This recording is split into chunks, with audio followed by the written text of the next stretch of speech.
When you've talked about bringing your own inner light out, I've been practicing this, and it's not easy. No, it's not. What advice, tips, techniques, anything? In the beginning, it's not. It's really difficult. Yeah, because of the layers of programs.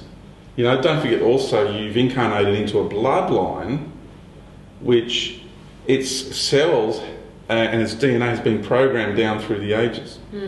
So we're not only transmitting our own stuff, we're transmuting all that energetic string coming down through the ages into the bloodlines we've incarnated too. And we're winding all that up too.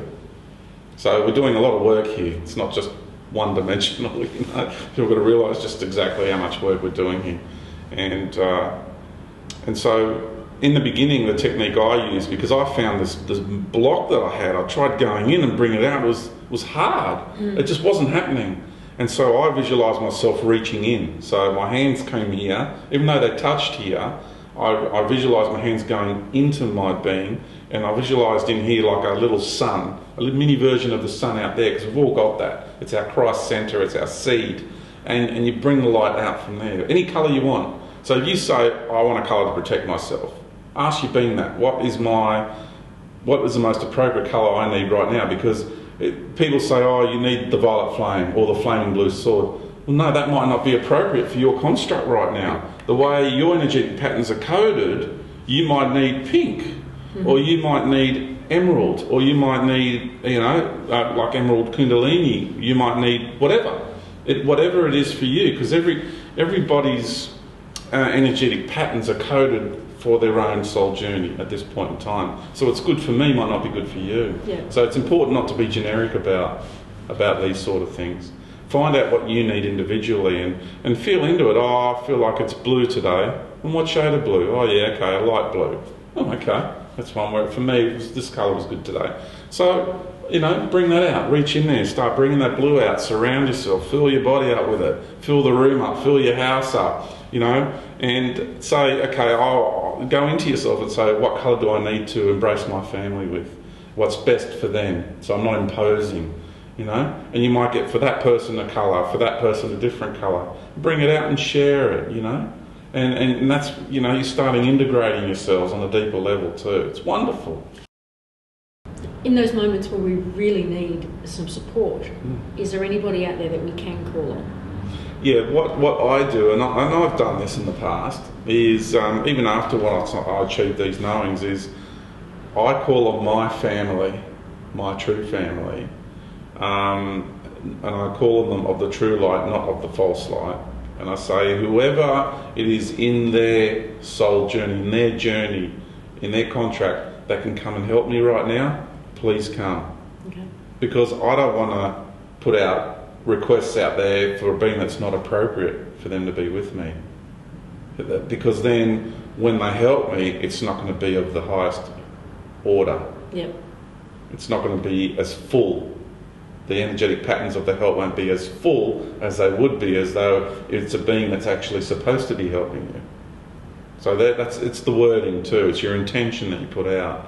And it's about being respectful about it. So yeah, we do get by with a little bit of help from our friends. It's not the message I'm trying to give is, yes, it's about self-empowerment, but it's not for people to feel that they're totally alone and there's nothing or no one out there that can help them. No, that's not the case.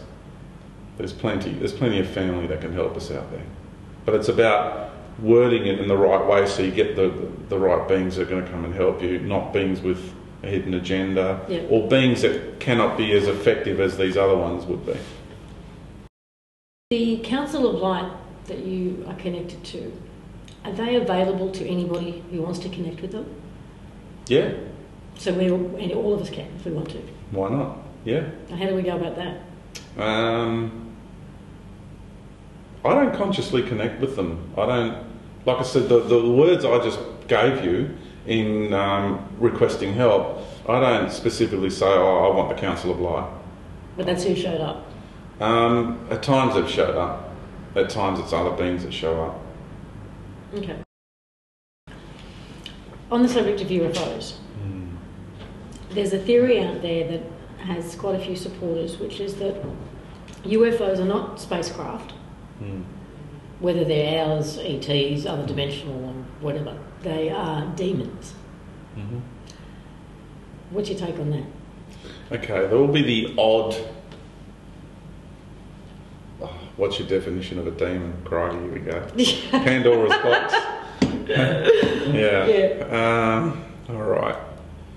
There are lots of real ships out there. The majority of ships that you see are Earth fleet, shadow government fleets, and they're overlords. So that I'll categorically say that UFO flat over Guatemala in Mexico was a shadow government fleet. There was like 500 or something in the sky at the same time, and that was to show how a single human mind has a capability of controlling a fleet of 500 at any one given time. It has to do with a super soldier program, which I won't get into here, and that's that'll be another time. Okay. So we're talking about the majority of UFOs that get seen are real. They're real ships. You get the odd hologram. Some ships, that's. So what about the demon aspect then? The demon aspect of it. See, some ships in the higher realms of the 4D, and that if we want to manifest a ship, it becomes an extension of ourselves, and we become the ship. So the ship is then a form that, when whatever that ship does, the karma that has to do with whatever it does then comes back onto us. Okay. So you are that ship, and you are then responsible for everything that ship does. That's a vastly different concept to manufacturing a ship. Even light ships get manufactured. Okay, there's manufactured light ships, but the one I'm talking about is an extension of your own being. So there's many different forms. So can negative beings create a artificial light ship? Yes, they can. So I will say, to answer your question, the answer is yes. There are, because you can, from a religious point of view, all ETs are demons. Right. Okay. So that's why I asked before the. Well, actually, not so much anymore. The Pope. Oh yeah, that's right.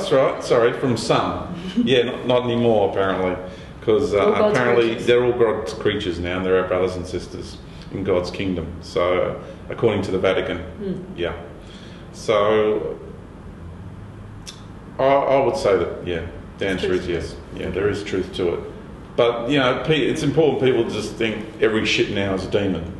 Yeah, people tend to fall into those traps, and it's not the case. And there's so much going on out there. It's never just one thing. We're in a multi-dimensional universe, and there's many aspects to whatever's going on.